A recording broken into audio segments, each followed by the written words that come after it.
Second year economics planning and NITI Aayog fourth యూనిట్లో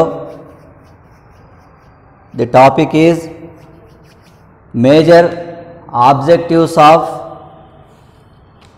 5-year plans in India. భారతదేశంలో పంచవర్ష ప్రణాళికల యొక్క ప్రధాన లక్ష్యాలు, తర్వాత పంచవర్ష ప్రణాళికల సమీక్ష, వివిధ కాలాలలో వివిధ ప్రణాళిక కాలాల్లో నిర్దేశిత లక్ష్యం, వాస్తవ వృద్ధి లక్ష్యం పోల్చుతూ పంచవర్ష ప్రణాళికల సమీక్ష మరియు మన దేశ పంచవర్ష ప్రణాళికలలో సాధించిన విజయాలు అపజయాల గురించి ఈ క్లాస్లో తెలుసుకుందాం. ముందుగా పంచవర్ష ప్రణాళికలు అనేవి ఎలా స్టార్ట్ అయ్యాయి, ఎందుకోసం ప్రారంభించబడ్డాయి, తర్వాత ఈ ప్రణాళికల అమలు వలన ఎటువంటి లాభాలు ఉన్నాయి, అమలు చేసే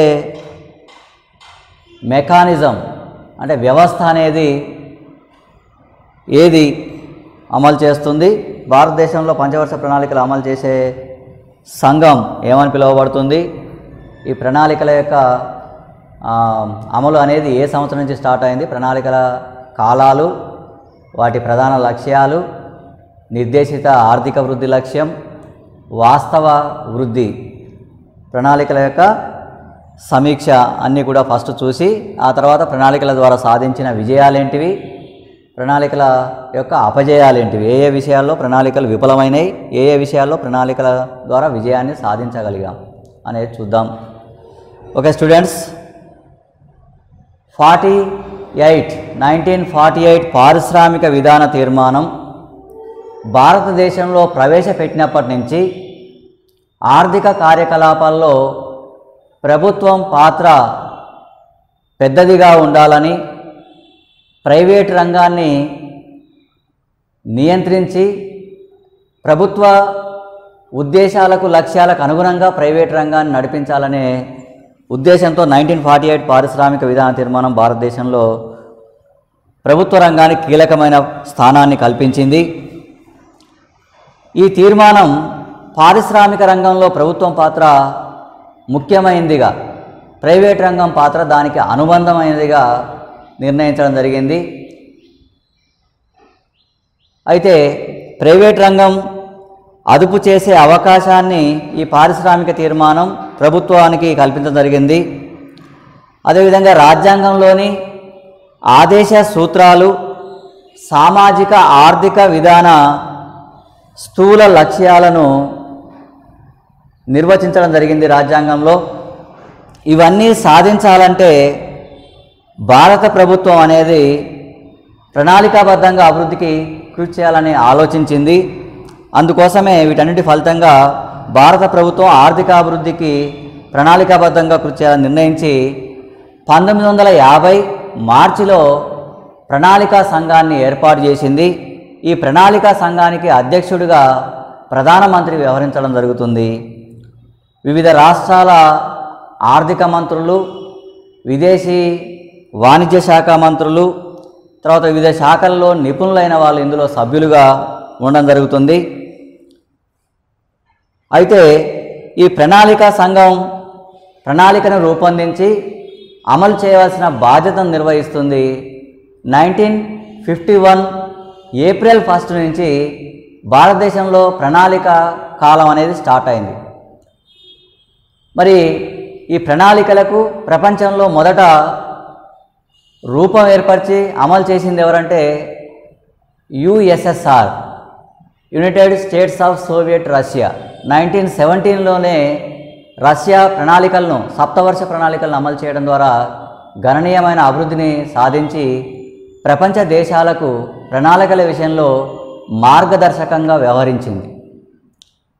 తక్కువ కాలంలో ఎక్కువ అభివృద్ధి సాధించడం కోసం ప్రణాళికలు సరైన విధంగా తోడ్పడతాయనే సందేశాన్ని, సమాచారాన్ని ప్రపంచ దేశాలకు రష్యా ఇవ్వడం జరిగింది, సోవియట్ యూనియన్ ఇవ్వడం జరిగింది. సోవియట్ యూనియన్ లాగా భారతదేశం కూడా సర్వసత్తాక ప్రజాస్వామిక సామ్యవాద లౌకిక రాజ్యాంగంలోని ప్రవేశికలో చెప్పుకోవడం వలన తక్కువ కాలంలో ఎక్కువ అభివృద్ధిని ప్రభుత్వమే ప్రధాన పాత్ర నిర్వహిస్తూ అభివృద్ధి చేయాలని సంకల్పించింది. అందుకోసం ప్రణాళికా సంఘాన్ని 1950లో ఏర్పాటు చేయడం, ప్రణాళికలు అనేవి 1951 నుంచి అమలు చేయడం అనేది భారత ప్రభుత్వం మొదలుపెట్టిందని చెప్పొచ్చు. మీరు ఒకసారి బోర్డు చూసినట్లయితే ఈ బోర్డులో ఇప్పటి వరకు 12 పంచవర్ష ప్రణాళికల అమలు విధానం అనేది ఇక్కడ ఉంది. ఒక్కొక్క ప్రణాళిక యొక్క కాలం కూడా ఇవ్వబడింది. వీటిని ఒకసారి సంక్షిప్తంగా వివరించుకుందాం. మొదటి ప్రణాళిక 1951 ఏప్రిల్ 1 నుంచి 1956 మార్చి 31 వరకు, అంటే ప్రతి ఆర్థిక సంవత్సరం ఏప్రిల్ 1 నుంచి మొదలై మళ్ళీ నెక్స్ట్ సంవత్సరం మార్చి 31కు ముగుస్తుంది.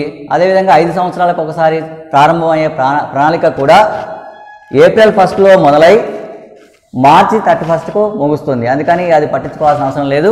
1951, 56 అంటే 1951 ఏప్రిల్ 1 నుంచి 1956 మార్చి 31 వరకు మొదటి పంచవర్ష ప్రణాళిక కాలంగా చెప్పొచ్చు.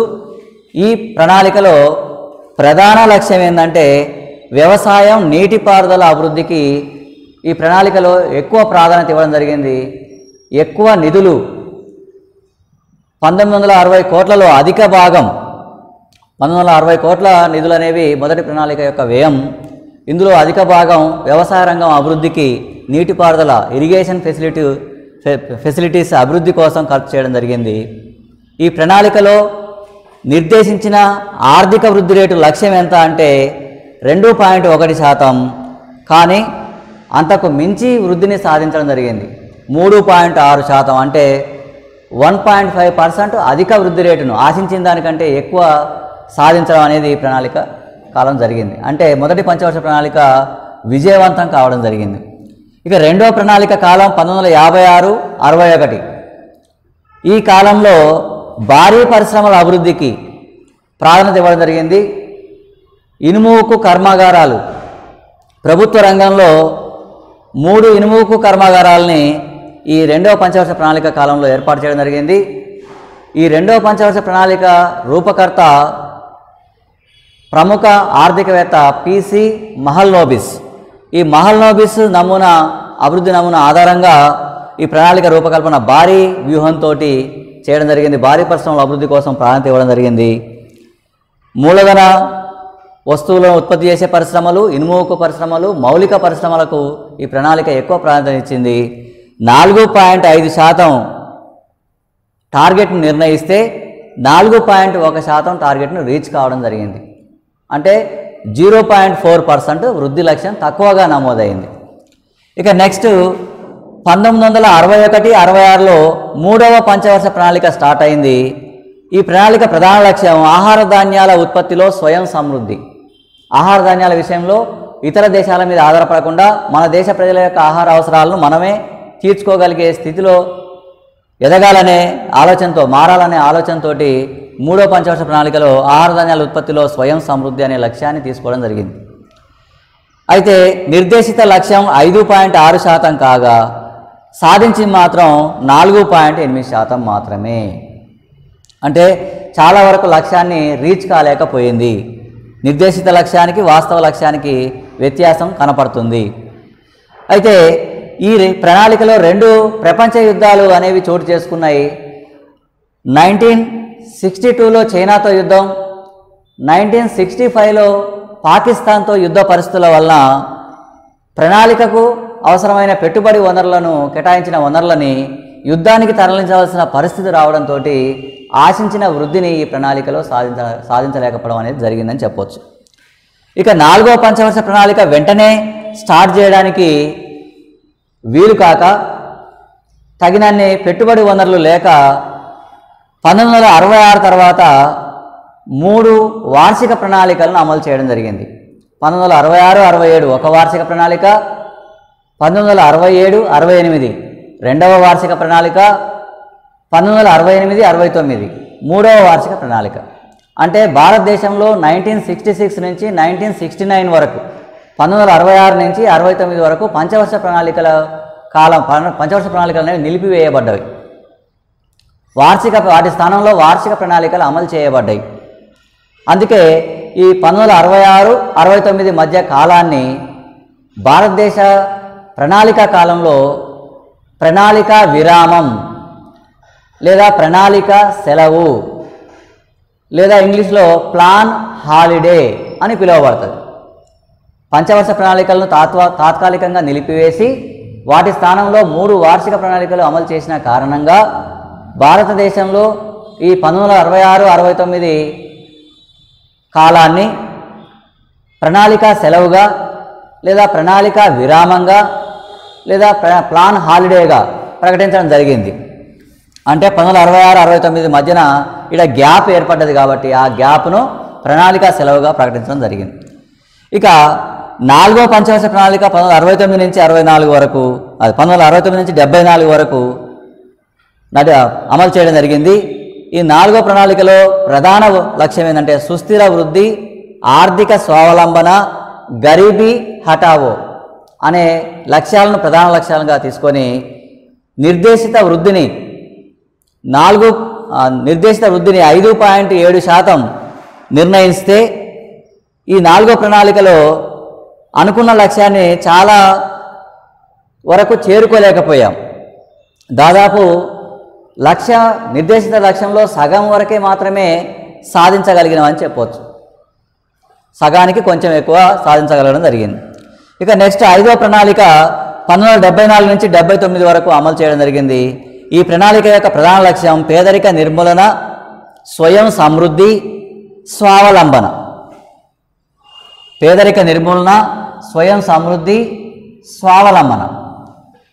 దేశంలో పేదరికాన్ని నిర్మూలించడం, మన అవసరాలను మనమే తీర్చుకోగలగడం, సెల్ఫ్ రిలయన్స్ అంటే ఇతర దేశాల మీద ఎటువంటి ఉత్పత్తులకు మూలధన వస్తువుల కోసం కానీ వినియోగ వస్తువులకు కానీ టెక్నాలజీ కోసం కానీ ఆధారపడకుండా ఉండడం అనే లక్ష్యాన్ని తీసుకొని టార్గెట్ 4.4% కాగా దాన్ని మించి 4.8% సాధించడం జరిగింది.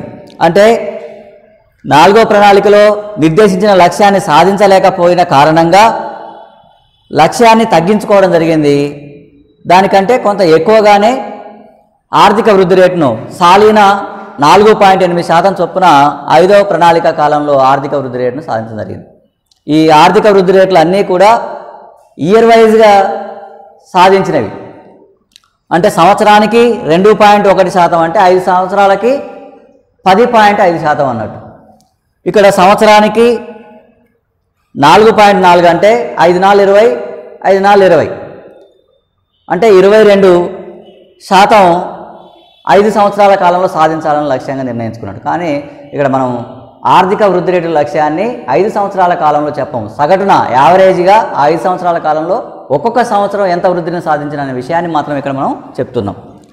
నెక్స్ట్ 6వ ప్రణాళిక 1980-85 మధ్య అమలు జరిగింది. 1979-80 మధ్య కాలంలో కేంద్ర ప్రభుత్వంలో ఒక పార్టీ గవర్నమెంట్ మరొక పార్టీ గవర్నమెంట్ మారడం జరిగింది. అంటే రాజకీయ అనిశ్చిత పరిస్థితి కారణంగా వెంటనే ప్రణాళిక అమలు చేయలేకపోవడం వలన ఒక సంవత్సరం గ్యాప్ ఏర్పడ్డది. 79లో స్టార్ట్ కావాల్సింది 80 సంవత్సరంలో స్టార్ట్ అయింది. ఈ ప్రణాళిక ప్రధాన లక్ష్యం ఏంటంటే ఉపాధి కల్పన ద్వారా పేదరిక నిర్మూలన. అంటే ఉద్యోగ అవకాశాలు కల్పిస్తూ పేదరికాన్ని నిర్మూలించాలి. నిర్దేశిత లక్ష్యం 5.2% కాగా వాస్తవంగా సాధించింది మాత్రం సాలీన 5.7% సాధించారు. అంటే లక్ష్యాన్ని మించి 0.5% సాలీన అధిక వృద్ధి రేటును సాధించడం జరిగింది. ఇక 7వ ప్రణాళిక 1985-90 మధ్య కాలంలో అమలు చేయడం జరిగింది. ఆహార ధాన్యాల ఉత్పత్తి, ఉత్పాదకత అంటే మొత్తం ఉత్పత్తి, ఒక ఎకరంలో పండే దిగుబడి, ఉత్పాదకత రెండూ పెంచాలనే ఆలోచన లక్ష్యం అనేది తీసుకోవడం జరిగింది. నిర్దేశిత లక్ష్యం 5% కాగా వాస్తవంగా సాధించింది 6%. అంటే సాలీన 1% ఎక్కువ వృద్ధిని సాధించడం జరిగింది. ఇక 8వ ప్రణాళిక వెంటనే 1990లో స్టార్ట్ కాలేదు. ఇక్కడ కూడా విపి సింగ్ గవర్నమెంట్ పడిపోయి పివి నరసింహారావు గవర్నమెంటు అధికారంలోకి వచ్చేసరికి మధ్యలో రాజకీయ అనిశ్చిత పరిస్థితుల వల్ల 1990 నుంచి 92 వరకు 2 ఇయర్స్ ప్రణాళికలో కొంత గ్యాప్ ఏర్పడ్డది. అయితే 1992 నుంచి 97 వరకు మధ్య కాలాన్ని 8వ ప్రణాళిక కాలంగా చెప్తాం. ఈ ప్రణాళిక ప్రధాన లక్ష్యం ఏంటంటే మానవ వనరుల అభివృద్ధి. సాలిన వృద్ధి రేటు 5.6% సాధించాలనుకుర్రు, అంతకు మించి 6.8% సాధించడం జరిగింది. అంటే సంవత్సరానికి 1.2% అధికంగా వృద్ధి రేటును సాధించడం అనేది ఈ ప్రణాళిక కాలంలో జరిగింది. ఇక 9వ ప్రణాళిక కాలం 1997 నుంచి 2002 వరకు. ఈ ప్రణాళిక యొక్క ప్రధాన లక్ష్యం ఏంటంటే సమానత్వం, సామాజిక న్యాయంతో కూడిన వృద్ధి. సమానత్వం, సామాజిక న్యాయంతో కూడిన వృద్ధి. నిర్దేశిత లక్ష్యం 6.5%, సాధించింది 5.4%. అంటే 1.1% లక్ష్యాన్ని చేరుకోలేకపోయినాం. సంవత్సరానికి 1.1% తక్కువ వృద్ధిని సాధించడం జరిగింది. ఇక 10వ ప్రణాళిక కాలం 2002 నుంచి 2007 వరకు. ఈ ప్రణాళిక ప్రధాన లక్ష్యం ఏంటంటే సమానత్వం, సామాజిక న్యాయం, నాణ్యమైన మానవ వనరులు. సమానత్వం, సామాజిక న్యాయం, నాణ్యమైన మానవ వనరులు ప్రధాన లక్ష్యం. నిర్దేశిత లక్ష్యం 8% కాగా 7.5% వృద్ధిని సాధించడం జరిగింది. ఇక 11వ ప్రణాళిక 2007 నుంచి 2012 మధ్యకాలంలో అమలు చేయడం జరిగింది.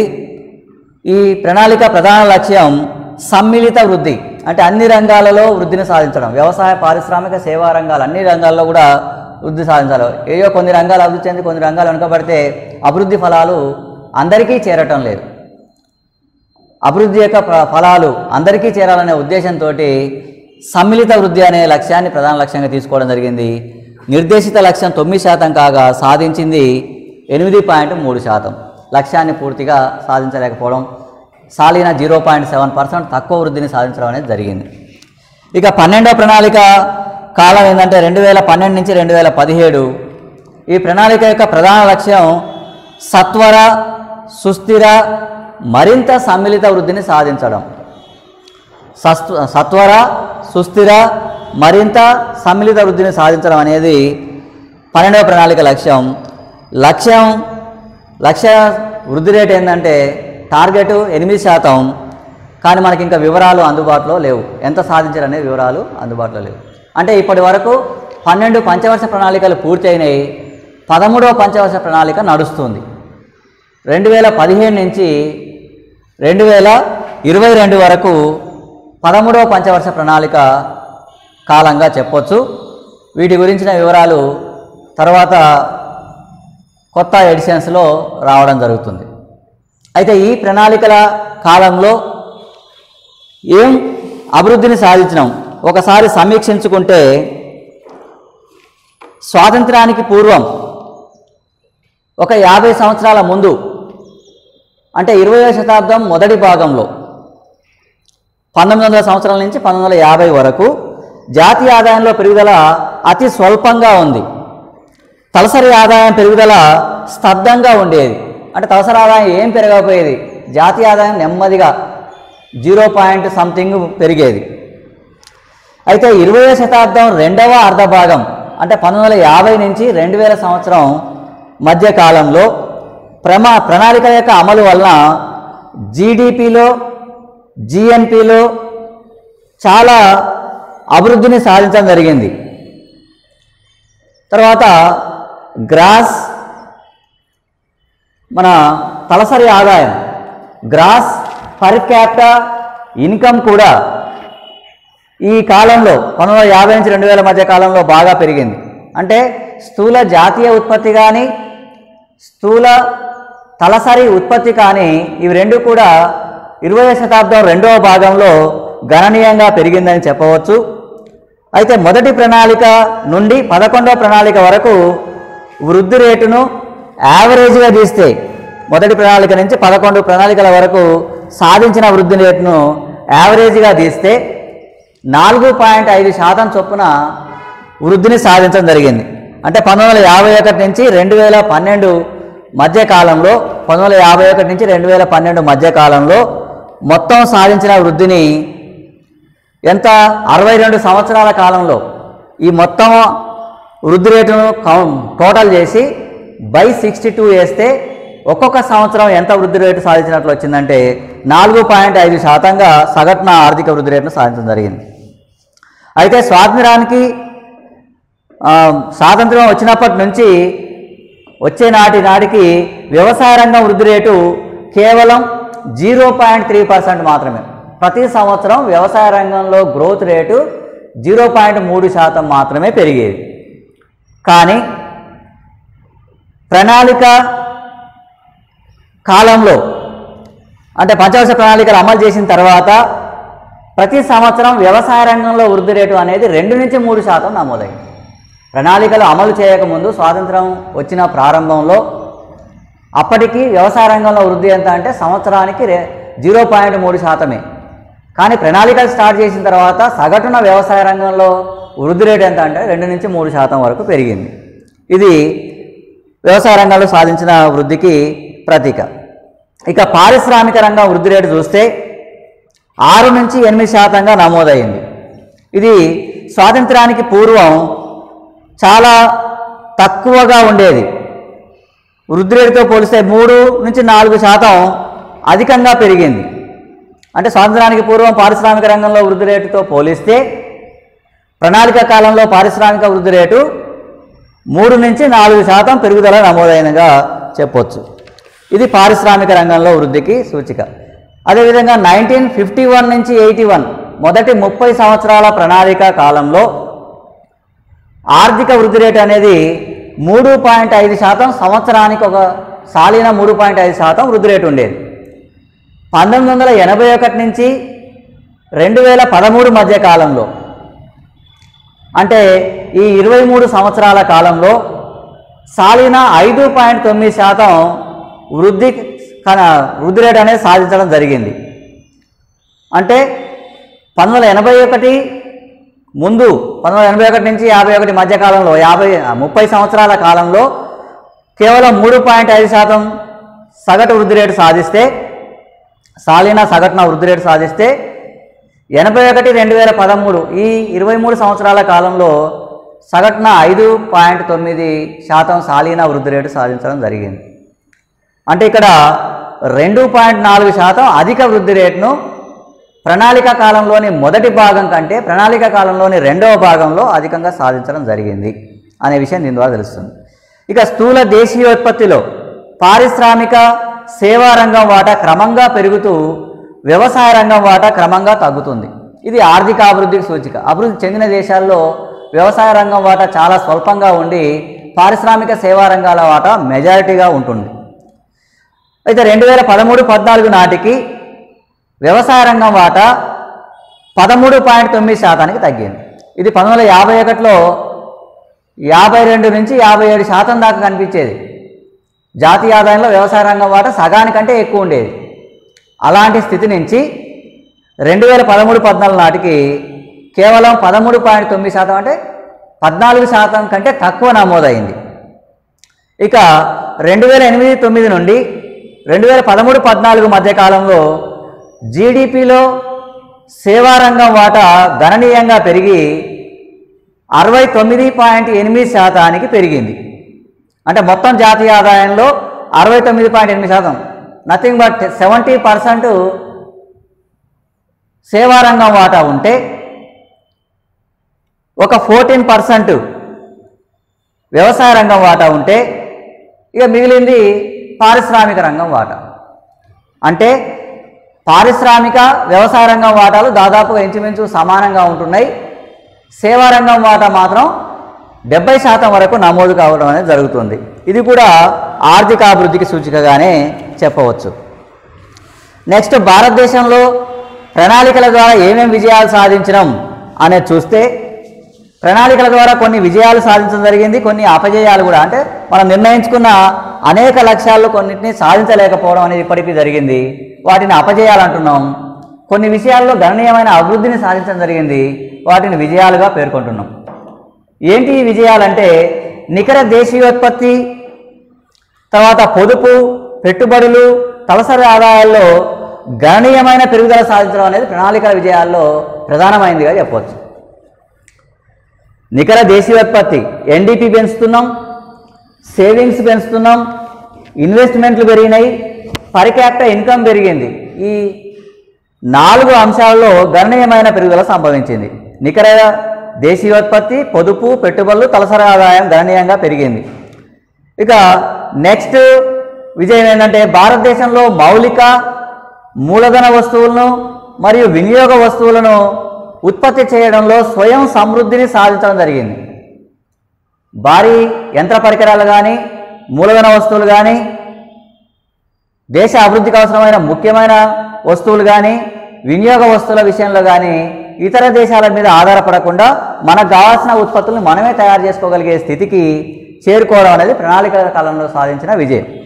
ఈ నెక్స్ట్ మరొక విజయం ఏంటంటే ఆహార ధాన్యాల ఉత్పత్తిలో స్వయం సమృద్ధిని సాధించడం జరిగింది. ఆహార భద్రత కల్పించబడుతుంది. అంటే ఆహారం లేక చనిపోవడం అనేది అలాంటి పరిస్థితులు భారతదేశంలో లేకుండా చేయడం జరిగింది. ఆహార పదార్థాల విషయంలో ఇతర దేశాల మీద ఆధారపడకుండా మన దేశంలోనే అన్ని రాష్ట్రాల ప్రజలకు అవసరమైన ఆహార పదార్థాల ఉత్పత్తి చేసుకోగలుగుతున్నాం. అదేవిధంగా దేశ ప్రజలకు ఆహార భద్రతను కల్పించగలుగుతున్నాం. ఇది సాధించిన విజయాల్లో మరొకటి. ఇక నెక్స్ట్ అవస్థాపన సౌకర్యాలు, రవాణా కానీ, నీటిపారుదల కానీ, కమ్యూనికేషన్ ఇట్లాంటి కొన్ని ముఖ్యమైన ఇన్ఫ్రాస్ట్రక్చర్ ఫెసిలిటీస్, అవస్థాపన సౌకర్యాలు అంటాం. ఇలాంటి వాటిల్లో గణనీయంగా అభివృద్ధిని సాధించగలిగినాం. రైల్వేలను విస్తరించుకోగలిగినాం, రోడ్డు మార్గాలను, జాతీయ రహదారులను ఏర్పాటు చేసుకోగలిగినాం, ప్రాజెక్టులు కట్టుకుంటున్నాం, ఎక్కువ భూమికి నీటిపారుదల వసతి కల్పిస్తున్నాం, విద్యుత్ ఉత్పత్తిని పెంపొందించుకుంటున్నాం, పారిశ్రామిక రంగాన్ని విస్తరింపజేస్తున్నాం. తర్వాత గృహ సదుపాయాలు పెరుగుతున్నాయి, కమ్యూనికేషన్ సదుపాయాలు పెరుగుతున్నాయి.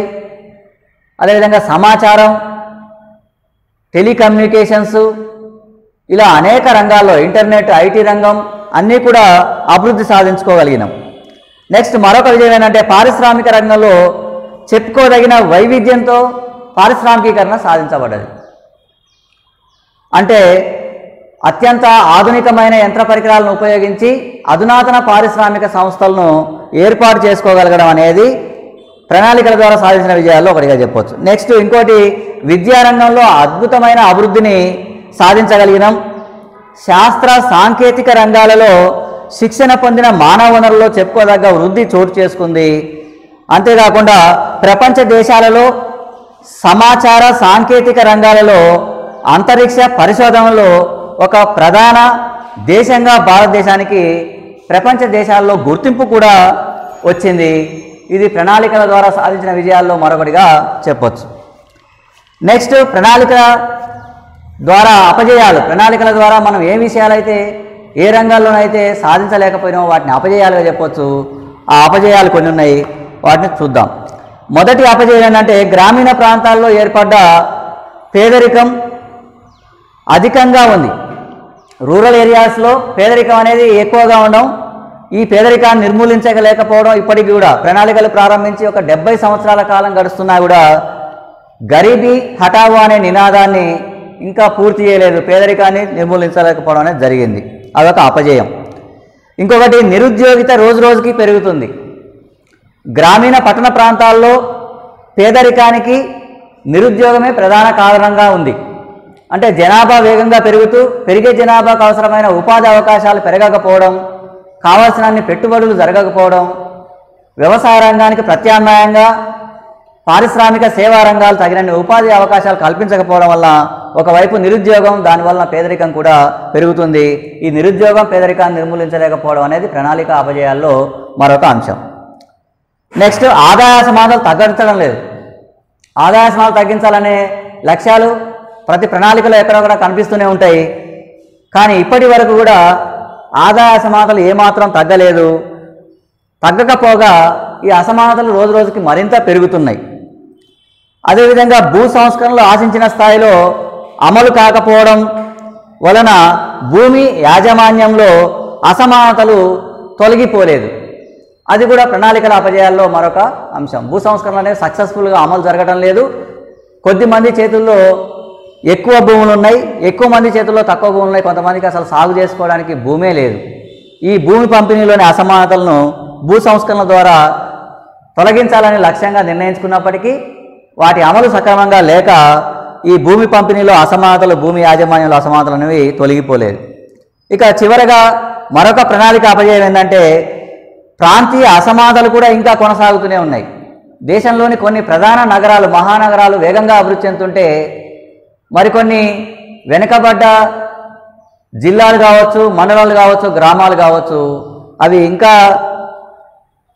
అభివృద్ధికి నోచుకోకుండా వెనకబడే ఉన్నాయి. అంటే ప్రాంతీయ అసమానతలు ఇంకా కొనసాగుతూ ఉండడం అనేది ప్రణాళికల్లో ఎదుర్కొన్న అపజయాల్లో ఒకటిగా చెప్పవచ్చు. Okay students.